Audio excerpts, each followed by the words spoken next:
So we selected 20 districts to give us a sense of how IPEP is being implemented across Ghana. We put a lot of our researchers on the ground to be able to monitor the specific IPEP projects that were actually being implemented.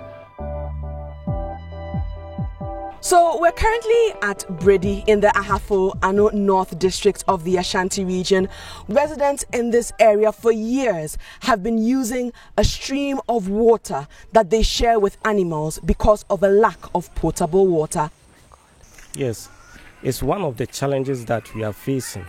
In fact, if you go there and see animals like pigs swimming in the water, and the same water that we are using it to bath, drink, for cooking, is not good at all.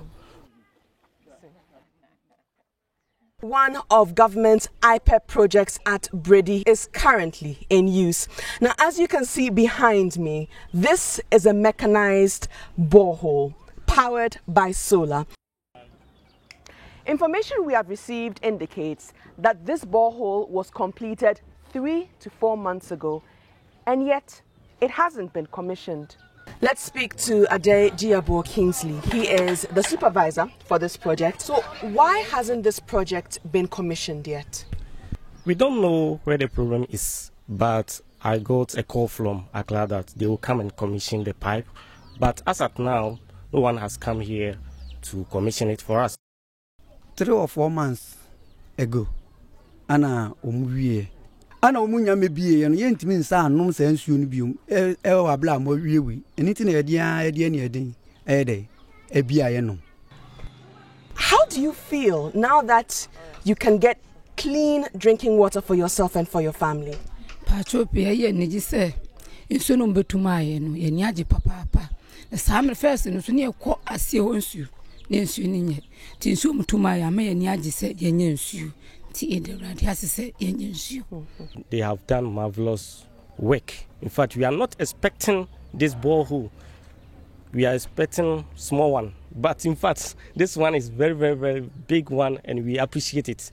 She say no, esan yale no, yentimi nsa fansu fin we nye dey enhoro yensa. It is say nyame aboa ma ya ye we ama yen de a. Ese say yedi we no bi, e de hohoro yensa na ye nya hoden na etimi atena se. Ahwe ye yire ne ema no. Anything here no.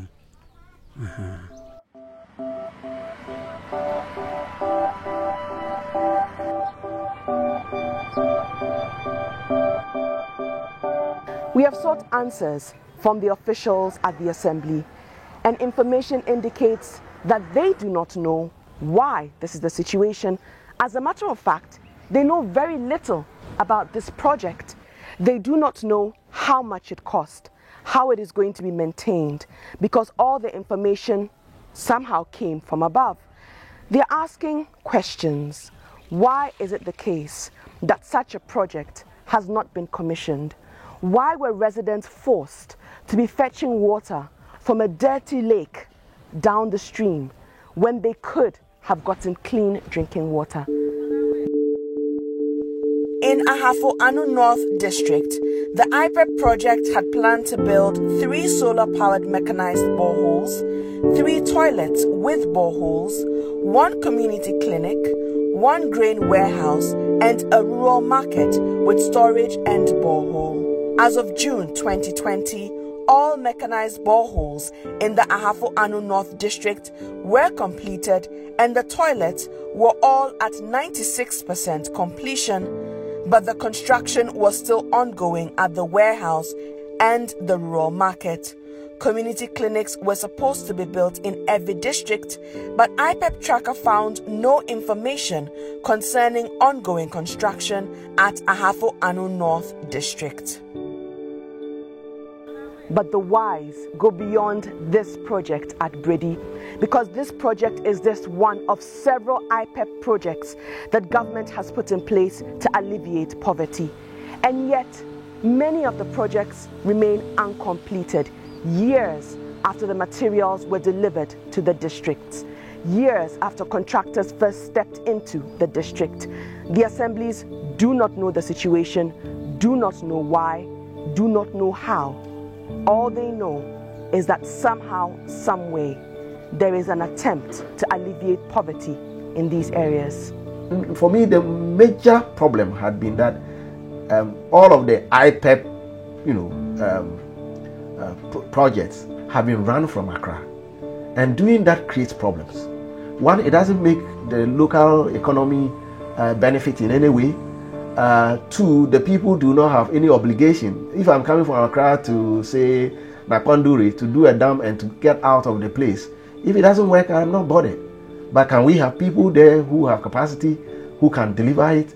And by so doing, you also transfer resources to local economies. You kind of spare up the activities in those areas. But I think that was not what we saw. This could be looked at again. And perhaps, because these are good things, we may want to critique them and ensure that these things get done properly. What we need to do differently, we have to recognize the fact that inequality is actually detrimental to the overall growth of this country. And therefore, if we want to address issues of inequality and help promote more inclusive forms of development, we should move away from the politically driven patterns of resource allocation that kind of prioritize the equal distribution of resources as opposed to the equitable distribution of public resources. So in terms of our findings, there are quite three key findings that come up for us. First of all is to say that the IPEP program is good, that in our interviews, in our discussions with people, we sort of understand that it's a program that, if it's implemented very well, can really have an impact on poverty and improves infrastructure provision, particularly in our localities. Again, the second finding is that we think that the manner in which the project is being implemented relative to constituency and district, that creates some kind of institutional conflict. And so you would find that many people at the district level, particularly bureaucrats, are not aware about the IPEP program, particularly in the initial phases, and so their participation was quite very limited. And you had many of the MPs and their secretaries who know more about the project than the institutional architecture for local government, like the local assembly, that doesn't know enough about it. I think the second part of it is really about the value for money, really.